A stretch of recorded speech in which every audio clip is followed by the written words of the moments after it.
في صباح دافي وجميل كانت ليلي قاعدة في أوضتها، وأشعة الشمس بتدخل من الشباك وتلعب على الحيطة، وما كانتش تعرف إن النهاردة هيكون مختلف تماماً.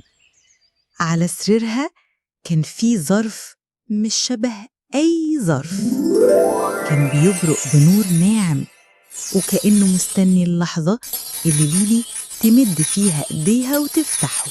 ايه ده ظرف؟ بس انا ما افتكرش فيه حاجة او عيد ميلاد. هو جاي من مين؟ ومكتوب عليه اسمي. ما تفتحيش الا لو كنتي محتارة جدا. طب انا فعلا محتارة. أول ما لمست ليلي الظرف حست إن الوقت اتوقف للحظة. نور بنفسجي نازل بلطافة على الحيطة، والهوا بيرقص مع همسات من عالم تاني. إلى ليلي، ما تفتحيش الظرف إلا لو كنتي محتارة جدا. مين اللي كتب الكلام ده؟ وهل أنا فعلا محتارة؟ ما تخافيش تجربي. الفشل الحقيقي هو إنك ما تحاوليش أصلاً. يعني لازم أجرب حتى لو خايفة؟ ده كلام غريب، بس حاسة إنه مهم. وأول ما خلصت ليلي قراية الرسالة حصلت حاجة عمرها ما كانت تتوقعها. من جنب سريرها ظهر نور داير ما يدور، بيتفتح كأنه باب مش عادي، باب بياخدها لمكان تاني خالص. إيه ده؟ هو النور ده بيكبر؟ فيه باب طالع من الأرض؟ هو أنا بحلم ولا ده حقيقي؟ طب لو دخلت هروح فين؟ بس أنا عايزة أعرف. أنا هدخل.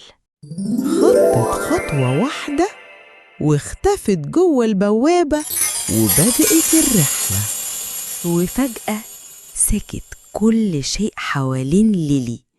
ظهرت قدامها بنت جميلة، شكلها هادي وواثق، وفي عينيها حنية وقوة، ولابسة سلسلة ذهبية مكتوب عليها ليلي.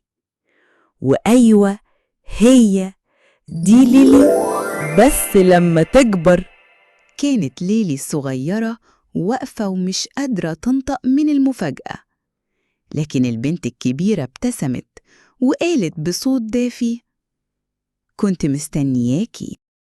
ليلي الصغيرة كانت ماشية جنب النسخة الكبيرة منها.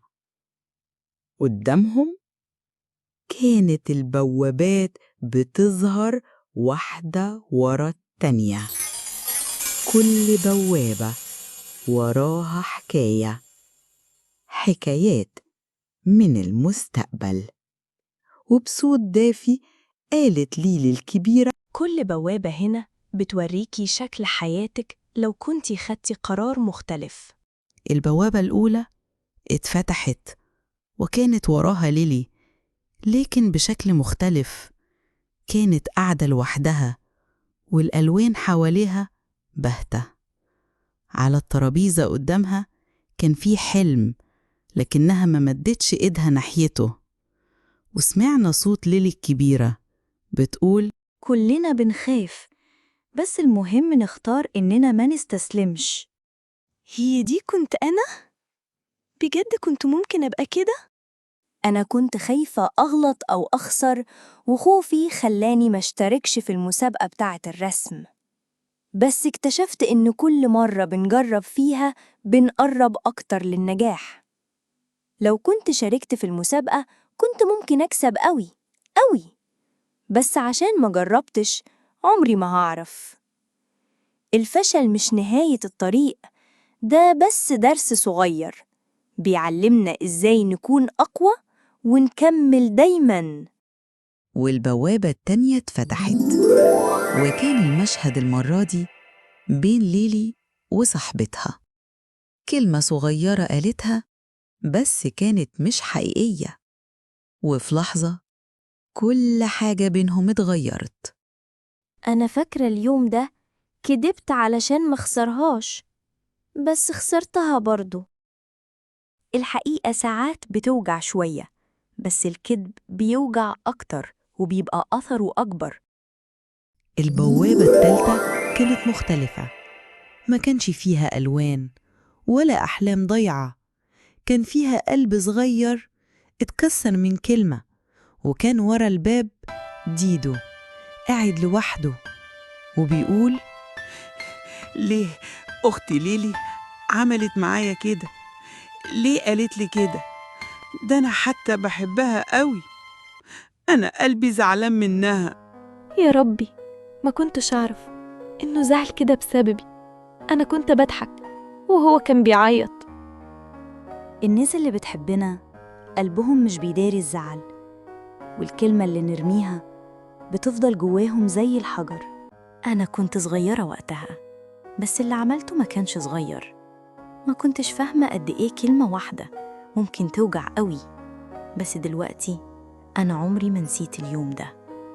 ليلي ما قالتش ولا كلمة، بس قربت منها وحضنتها حضن دافي رجع جواها كل الحب اللي كانت نسيته. ساعات لما بنحضن نفسنا بنفتكر إننا لسه طيبين ولسه نقدر نبدأ من أول وجديد. ليلي رجعت، بس مش زي ما كانت. كل حاجة حواليها زي ما هي، بس جواها كان في نور صغير، نور الشجاعة والحكمة والتغيير. ساعات مش لازم نسافر في الزمن علشان نفهم، كل اللي محتاجينه هو لحظة هدوء نبص فيها جوه نفسنا، لأن الحقيقة دايماً كانت جوانا بتهمس لنا. اختار الصح حتى لو صعب، وساعتها هنكون إحنا السبب إن بكرة يبقى أجمل. لو القصة دي لمست قلبك وحسيت إنك أنت كمان نفسك ترجع تصلح حاجة، ما تنساش تعمل لايك وتشترك في القناة، علشان كل يوم هنعيش سوا حكاية يمكن تغير